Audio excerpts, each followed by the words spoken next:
नमस्कार साथियों, मैं नीतीश शर्मा आपके अपने YouTube चैनल ग्लोबल कॉन्सेप्ट में आपका स्वागत करता हूं। आज की हम इस वीडियो के अंतर्गत railway group D, NTPC, RRB, JE, ALP के प्रीवियस ईयर क्वेश्चनों को हम डिस्कस करेंगे और ये क्वेश्चन स्पेशली फिजिक्स के हैं। तो आज की हम क्लास में प्रीवियस ईयर क्वेश्चन बात करेंगे जो कि फिजिक्स के हैं। चलिएगा आज की हम क्लास को स्टार्ट करते हैं। तो स्टार्ट करने से पहले मैं आपको बता दूं कि अगर आपको वीडियो अच्छा लगे तो वीडियो को लाइक करें और शेयर करें अपने दोस्तों के साथ। तो चलिएगा आज की इस क्लास को हम स्टार्ट करते हैं, जिसमें से पहला क्वेश्चन आपकी स्क्रीन पर ये रहा। कोई साइकिल सवार किसी मोड़ पर मुड़ता है या घूमता है तो वह, यानी एक साइकिल सवार है, किसी मोड़ पर मुड़ता है तो वह, पहला ऑप्शन है बाहर की ओर झुकता है, दूसरा ऑप्शन है आगे की ओर झुकता है, तीसरा ऑप्शन है भीतर की ओर झुकता है और चौथा ऑप्शन है बिल्कुल नहीं झुकता है। तो बताइएगा, आपके पास 10 सेकंड का समय है, इसका आंसर क्या होगा? ऑप्शन ए होगा, बी होगा, सी होगा या डी होगा? बताइएगा आपका आंसर क्या है। तो इसका जो राइट आंसर होगा वो होगा ऑप्शन सी, यानी जब भी कोई व्यक्ति किसी मोड़ पर घूमता है या मोड़ पर जब मुड़ता है तो वह भीतर की ओर झुक जाता है। क्या हो जाता है? भीतर की ओर झुक जाता है। जैसा कि आप स्क्रीन पर देख पा रहे होंगे कि ये क्वेश्चन आरआरबी ने कितनी बार पूछा है? 4 बार पूछा हुआ है। अलग अलग एग्जामों में 4 बार पूछा गया है। तो आपके लिए प्रीवियस ईयर क्वेश्चन आपको आने वाले एग्जाम ग्रुप डी और एनटीपीसी में बहुत हेल्प करने वाले हैं। तो आप पूरा वीडियो देखिएगा। चलिएगा नेक्स्ट क्वेश्चन की ओर चलते हैं। क्वेश्चन नंबर सेकंड ये रहा आपके सामने। क्वेश्चन नंबर सेकंड में पूछा है, जड़त्व आघूर्ण का मात्रक है। जड़त्व आघूर्ण का मात्रक है। 4 ऑप्शन आपके सामने हैं। पहला ऑप्शन है किलोग्राम इंटू मीटर, दूसरा ऑप्शन है किलोग्राम प्रति मीटर, तीसरा ऑप्शन है किलोग्राम इंटू मीटर स्क्वायर और चौथा ऑप्शन है किलोग्राम प्रति मीटर स्क्वायर।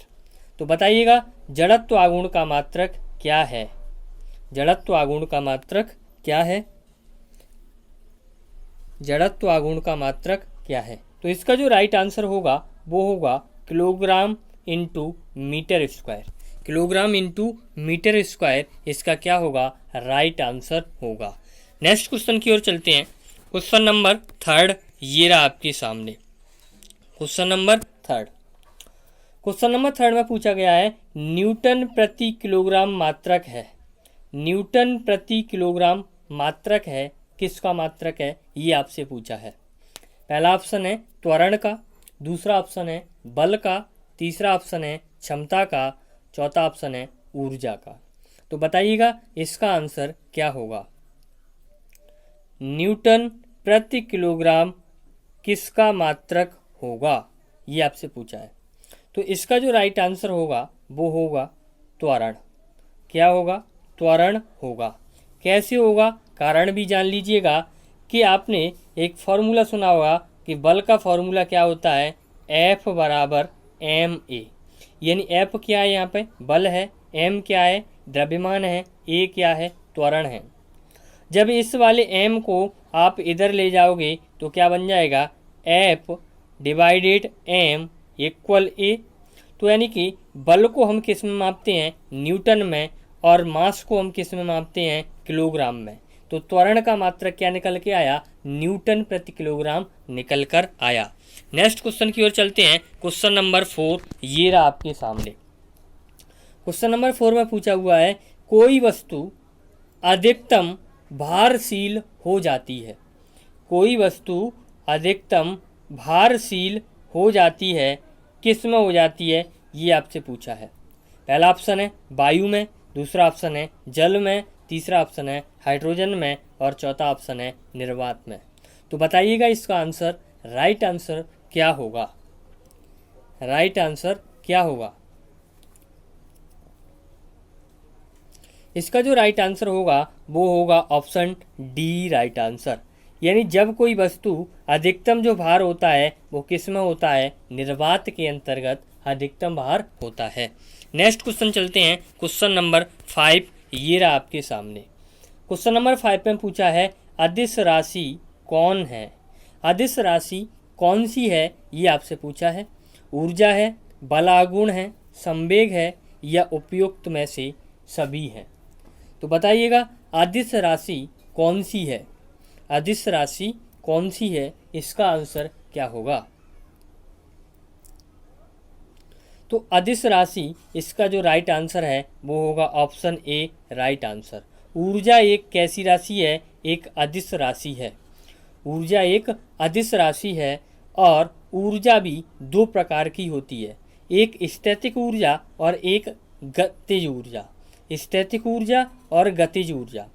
स्थैतिक ऊर्जा का जो फॉर्मूला होता है वो होता है mgh, और गतिज ऊर्जा का जो फॉर्मूला होता है वो होता है हाफ mv²। क्या होता है? Half mv²। तो आप फॉर्मूला याद रखिएगा। और ऊर्जा कैसी राशि है? तो एक अदिश राशि है। और ये आप देख पा रहे होंगे ये क्वेश्चन कितनी बार रिपीट हुआ है। नेक्स्ट क्वेश्चन की ओर चलते हैं। Question number 6। क्वेश्चन नंबर 6 ये रहा आपके सामने। निम्नलिखित में से कौन एक सदिश राशि नहीं है? निम्नलिखित में से कौन एक सदिश राशि नहीं है, ये आपसे पूछा है। आपको सदिश राशि नहीं है वो आपको बताना है।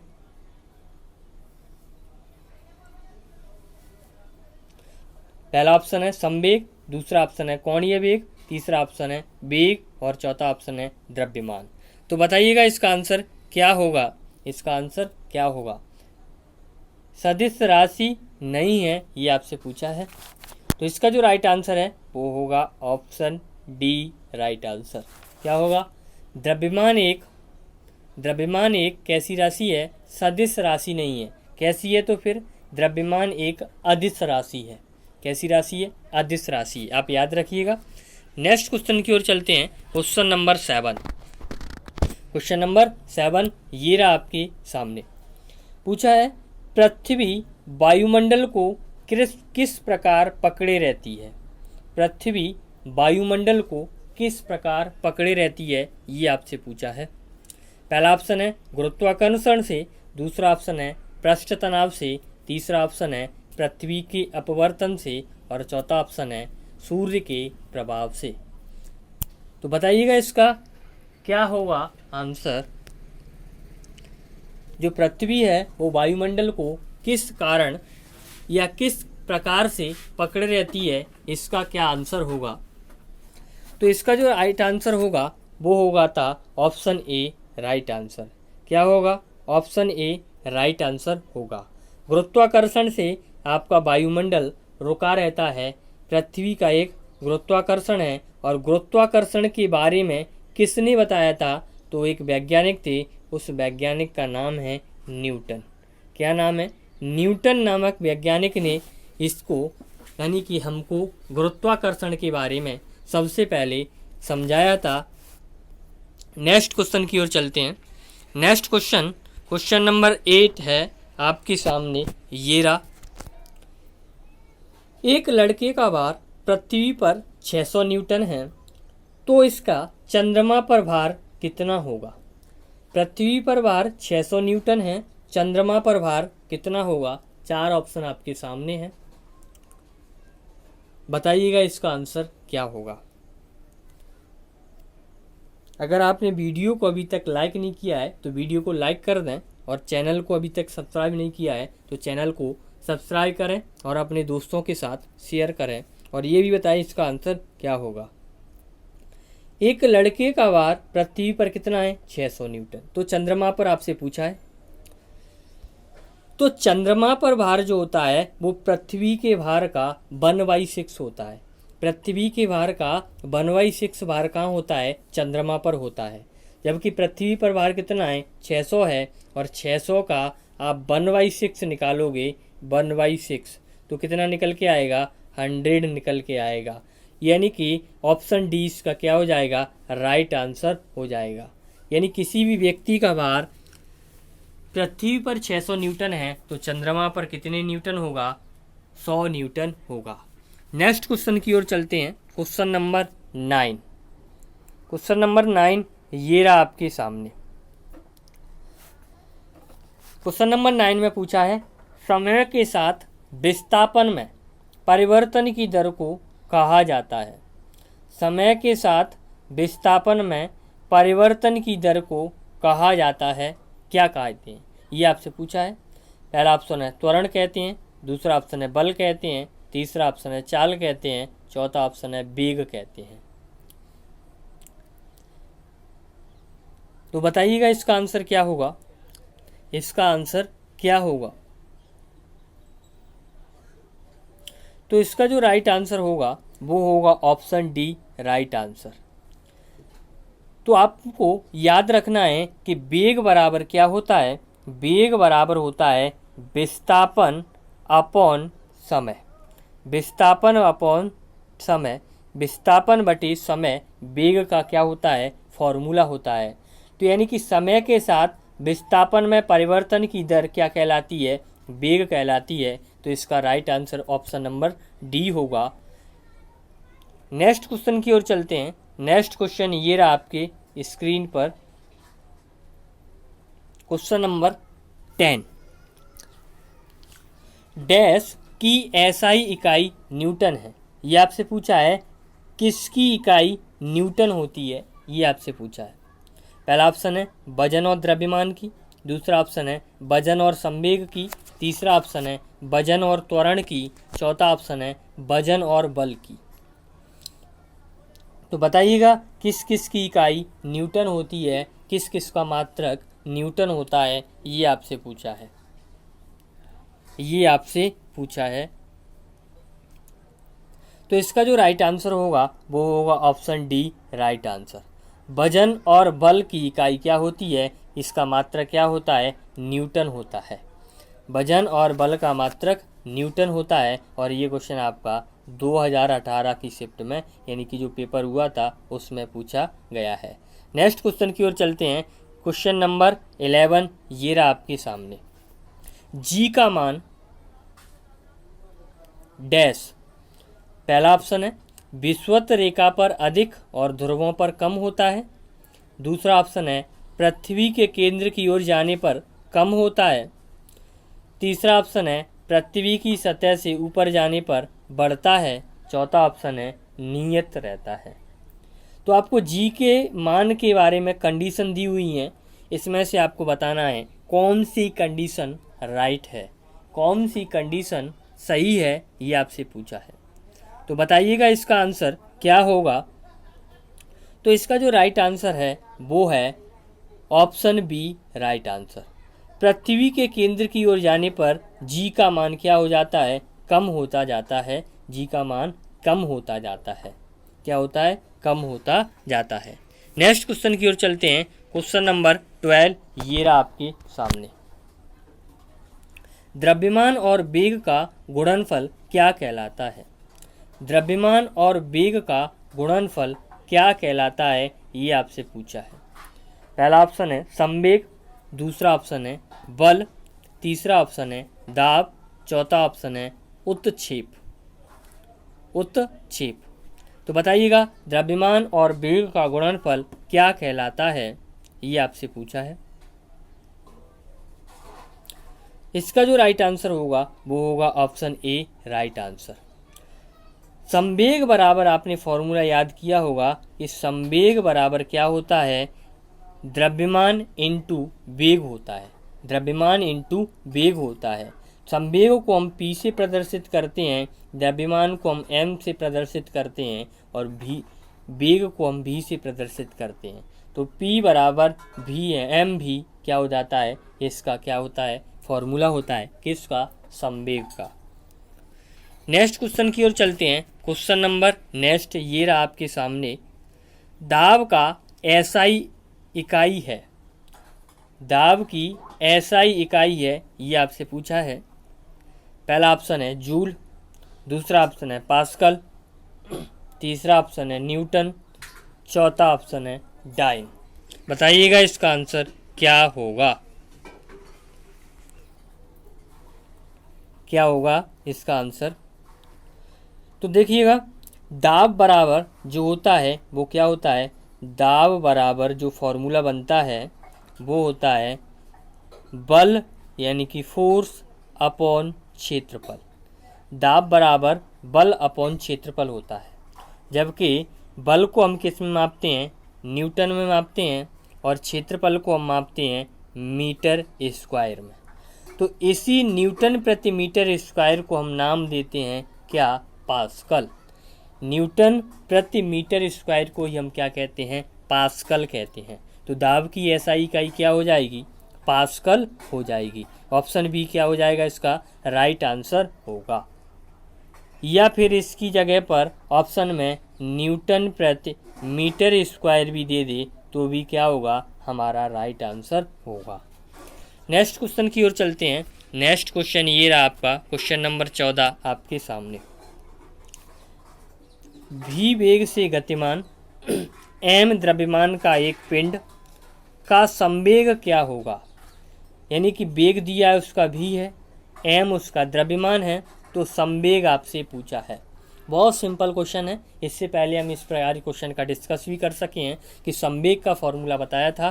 संवेग क्या होता है, तो आपको बताया था P बराबर m इंटू वी। क्या होता है, P बराबर m इंटू वी, यानी संवेग बराबर द्रव्यमान इंटू वेग होता है। तो ऑप्शन ए इसका क्या हो जाएगा, राइट आंसर हो जाएगा। नेक्स्ट क्वेश्चन की ओर चलते हैं। नेक्स्ट क्वेश्चन ये रहा आपके सामने।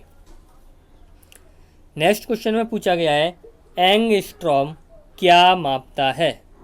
एंगस्ट्रॉम क्या मापता है। पहला ऑप्शन है आवृत्ति मापता है, दूसरा ऑप्शन है तरंग दैर्घ्य मापता है, तीसरा ऑप्शन है आवर्तकाल मापता है, चौथा ऑप्शन है समय मापता है। आपको बताना है एंगस्ट्रॉम क्या मापता है।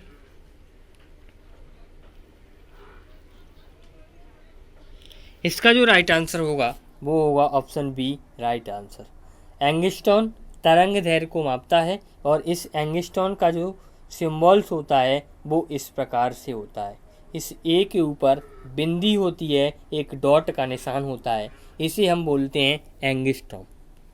और एक एंगस्ट्रॉम जो बराबर होता है वो होता है 10⁻⁻10 मीटर। एक एंगस्ट्रॉम बराबर क्या होता है, 10⁻⁻10 मीटर। चलिएगा नेक्स्ट क्वेश्चन की ओर चलते हैं। क्वेश्चन नंबर 16 ये रहा आपके सामने। ये रहा आपके सामने। स्प्रिंग को अपनी सामान्य लंबाई पर वापस लौटने के लिए लगने वाले बल को कहते हैं। स्प्रिंग को अपनी सामान्य, क्या पूछा है आपसे, अपनी सामान्य लंबाई पर लौटने के लिए लगने वाला बल क्या कहलाता है। जैसे कि आप समझिएगा कोई एक स्प्रिंग है, इस प्रकार से एक स्प्रिंग है। जब आप उसे खींचते हो, दोनों तरफ से आप बल लगाते हो, तो स्प्रिंग की लंबाई में परिवर्तन होता है, और जब आप उसे छोड़ देते हो तो वापस उसी लंबाई में आ जाती है। उस बल को हम क्या नाम देते हैं, ये आपसे पूछा है। पहला ऑप्शन है विभव बल, दूसरा ऑप्शन है गुरुत्व बल, तीसरा ऑप्शन है स्प्रिंग बल, चौथा ऑप्शन है प्रत्यानयन बल, और पांचवा ऑप्शन है गतिज बल। तो बताइएगा इसका आंसर क्या होगा।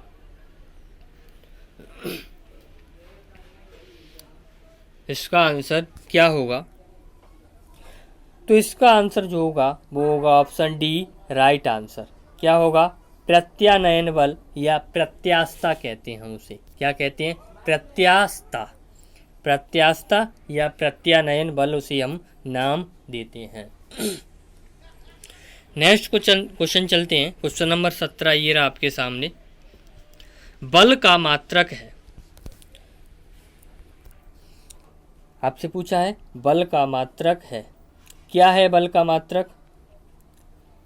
पहला ऑप्शन है किलोग्राम प्रति मीटर सेकंड स्क्वायर, दूसरा ऑप्शन है किलोग्राम इंटू मीटर प्रति सेकंड स्क्वायर, तीसरा ऑप्शन है किलोग्राम इंटू मीटर प्रति सेकंड, चौथा ऑप्शन है kilogram into metre into second square. तो बताइएगा बल का मात्रक क्या है। बल का मात्रक क्या है। बहुत सिंपल क्वेश्चन है।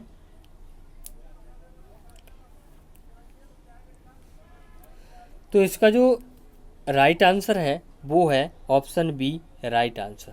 बल का जो मात्रक होता है वो होता है किलोग्राम इंटू मीटर प्रति second square. Kilogram into metre प्रति सेकंड स्क्वायर क्या होता है? बल का मात्रक होता है। अब याद रखिएगा। नेक्स्ट क्वेश्चन की ओर चलते हैं। क्वेश्चन नंबर 18 ये रहा आपके सामने। 18 में पूछा हुआ है कि जड़त्व का नियम सर्वप्रथम किसने दिया था? जड़त्व का नियम सर्वप्रथम किसने दिया था, ये आपसे पूछा है। पहला ऑप्शन है गैलीलियो, दूसरा ऑप्शन है न्यूटन, तीसरा ऑप्शन है आर्किमिडीज और चौथा है इनमें से कोई नहीं। तो बताइएगा इसका आंसर क्या होगा कि जड़त्व को नियम के बारे में सबसे पहले किसने बताया था, ये आपसे पूछा है। इसका जो राइट आंसर होगा वो होगा ऑप्शन बी राइट आंसर। जड़त्व के नियम के बारे में न्यूटन जी ने बताया था। किसके बारे में? जड़त्व के बारे में। नेक्स्ट क्वेश्चन की ओर चलते हैं। नेक्स्ट क्वेश्चन ये रहा आपके सामने। नेक्स्ट क्वेश्चन में पूछा है व्यक्ति का भार उस लिफ्ट में अधिक होगा जो। व्यक्ति का भार उस लिफ्ट में अधिक होगा जो। पहला ऑप्शन है स्थिर वेग से ऊपर की ओर चलता है, दूसरा ऑप्शन है स्थिर वेग से नीचे की ओर चलता है, तीसरा ऑप्शन है ऊपर की ओर त्वरित होने वाले में और नीचे की ओर त्वरित होने वाले में। तो बताइएगा कि व्यक्ति का भार उस लिफ्ट में अधिक होगा, यानी किस लिफ्ट में अधिक होगा व्यक्ति का भार, ये आपसे पूछा है। तो इस क्वेश्चन का क्या आंसर होगा ये आप बताइएगा। तो इसका जो राइट आंसर है वो होगा ऑप्शन सी राइट आंसर। क्या होगा कि जब कोई लिफ्ट त्वरित गति से कहाँ जा रही हो, ऊपर की ओर जा रही हो, तो उस लिफ्ट में व्यक्ति का भार क्या होगा? अधिक प्रतीक होगा। उसे क्या होगा? अधिक प्रतीक होगा। नेक्स्ट क्वेश्चन की ओर चलते हैं। क्वेश्चन नंबर 20 ये रहा आपके सामने। बल का मात्रक है, ये अभी रिपीट हुआ था। बल का मात्रक है तो अभी बताया था किलोग्राम इंटू मीटर प्रति सेकंड स्क्वायर क्या है? बल का मात्रक है। बल का मात्रक है क्या है? किलोग्राम इंटू मीटर प्रति सेकंड स्क्वायर बल का मात्रक है। नेक्स्ट क्वेश्चन की ओर चलते हैं। क्वेश्चन नंबर 21 ये रहा आपके सामने। क्वेश्चन नंबर 21 में कहा गया है एक व्यक्ति के जड़त्व की प्रत्यक्ष निर्भरता है। एक व्यक्ति के जड़त्व की प्रत्यक्ष निर्भरता है, ये आपसे पूछा है। मैं आपको समझाता हूँ क्वेश्चन क्या है। एक कोई वस्तु है, उसका जो जड़त्व है वो किस पर निर्भर करता है? किस पर निर्भर करता है जड़त्व, ये आपसे पूछा है सीधे सीधे कि कोई भी वस्तु का जड़त्व किस पर निर्भर करेगा, ये आपसे पूछा है। पहला ऑप्शन है द्रव्यमान पर, दूसरा ऑप्शन है वेग पर, तीसरा ऑप्शन है आयतन पर, चौथा ऑप्शन है संवेग पर। तो बताइएगा इसका आंसर क्या होगा। इसका जो राइट आंसर होगा वो होगा ऑप्शन ए राइट आंसर। किसी वस्तु का जड़त्व निर्भर करता है उसके द्रव्यमान पर, उसके मास पर, उसके मास पर निर्भर करता है। नेक्स्ट चलते हैं। क्वेश्चन नंबर 22 ये रहा आपके सामने।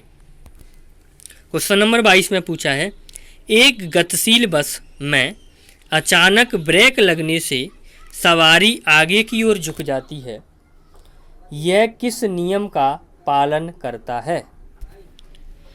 एक बस है, उसमें हम अचानक से ब्रेक लगाते हैं तो सवारियों का आगे की ओर झुकना किस नियम के कारण होता है, ये आपसे पूछा है।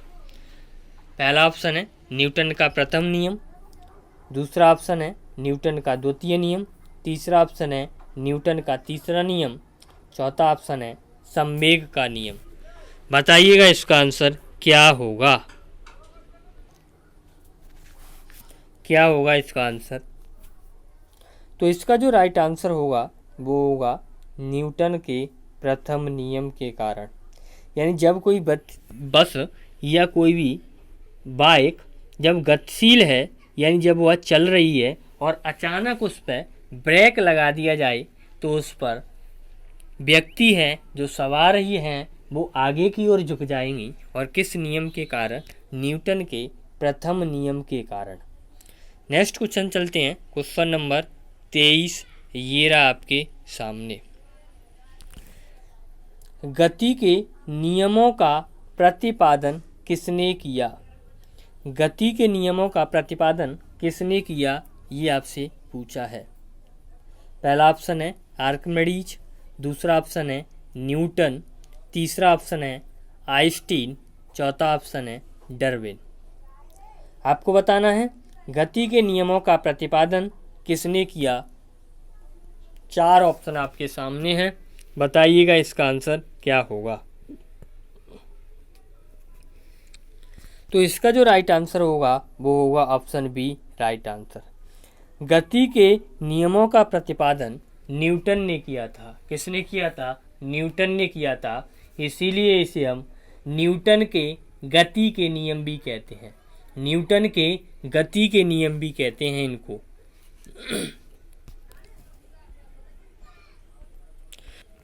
नेक्स्ट क्वेश्चन की ओर चलते हैं। नेक्स्ट क्वेश्चन ये रहा आपके सामने, क्वेश्चन नंबर 24। क्वेश्चन नंबर 24, ज्योति तीव्रता का मात्रक है। ज्योति तीव्रता का मात्रक है, ये आपसे पूछा है। ज्योति तीव्रता का मात्रक है। पहला ऑप्शन है न्यूटन, दूसरा ऑप्शन कैंडेला, तीसरा ऑप्शन लक्स, चौथा ऑप्शन नेपियर। ज्योति तीव्रता का मात्रक बताना है आपको, तो बताइएगा क्वेश्चन नंबर 24 का आंसर क्या होगा। तो ज्योति तीव्रता का जो मात्रक होता है वो होगा कैंडेला। क्या होगा? कैंडेला। ज्योति तीव्रता का आंसर क्या है? मात्रक क्या है? कैंडेला है। नेक्स्ट क्वेश्चन चलते हैं, क्वेश्चन नंबर 25। क्वेश्चन नंबर 25 की ओर चलते हैं। क्वेश्चन नंबर 25 में पूछा है किलोवाट घंटा किसकी इकाई है। किलोवाट घंटा किसकी इकाई है, ये आपसे पूछा है। पहला ऑप्शन है शक्ति की, दूसरा ऑप्शन ऊर्जा की, तीसरा ऑप्शन आवेग की, चौथा ऑप्शन बल की। तो बताइएगा किलोवाट घंटा किसकी इकाई है, ये आपसे पूछा है।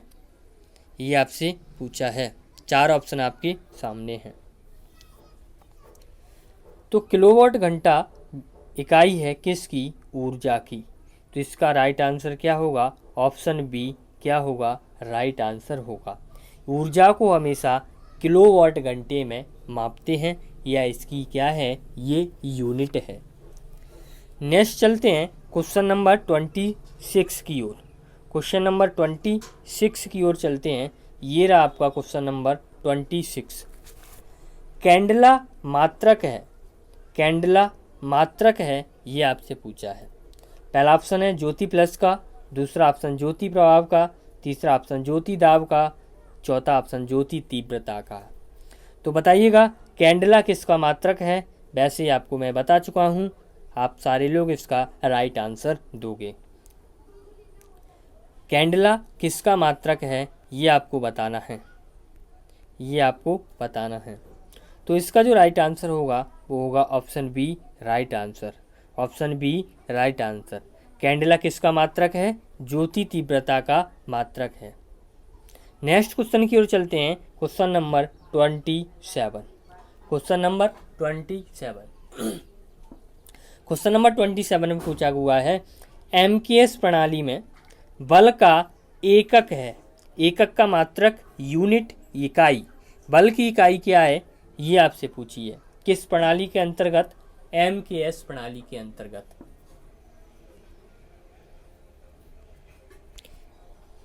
तो बताइएगा 27 का आंसर क्या होगा। 27 का आंसर क्या होगा?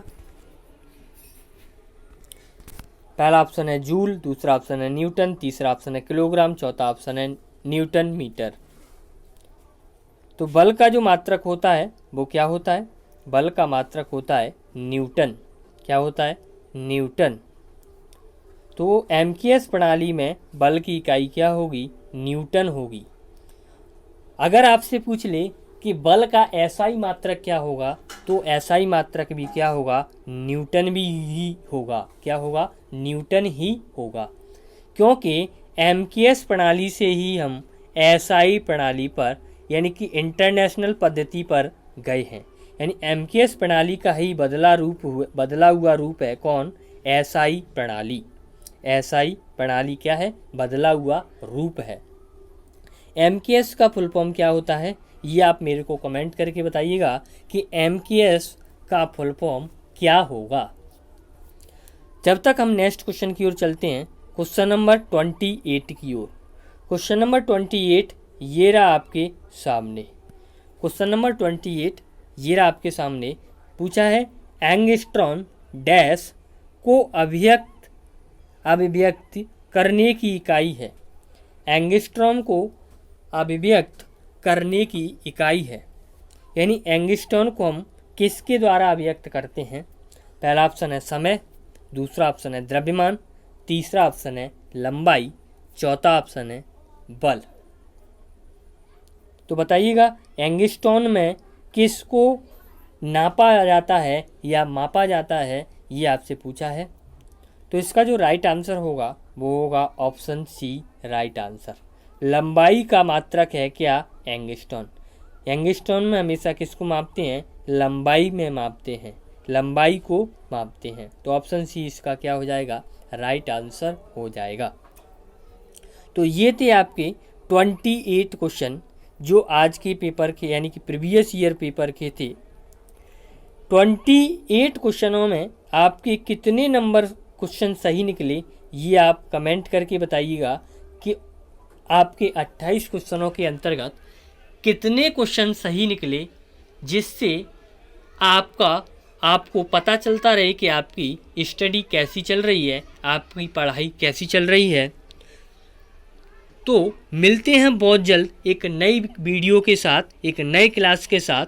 जब तक आप इन क्वेश्चनों को रिवाइज करिएगा, और अगर अभी तक आपने वीडियो को लाइक नहीं किया है तो वीडियो को लाइक करिएगा और चैनल को अपने दोस्तों के साथ शेयर करिए और चैनल को सब्सक्राइब करिएगा। मिलते हैं बहुत जल्द आपको किसी एक नए सब्जेक्ट के साथ, या तो केमिस्ट्री के क्वेश्चनों के साथ या आपके प्रीवियस ईयर बायोलॉजी के क्वेश्चनों के साथ। तब तक के लिए नमस्कार।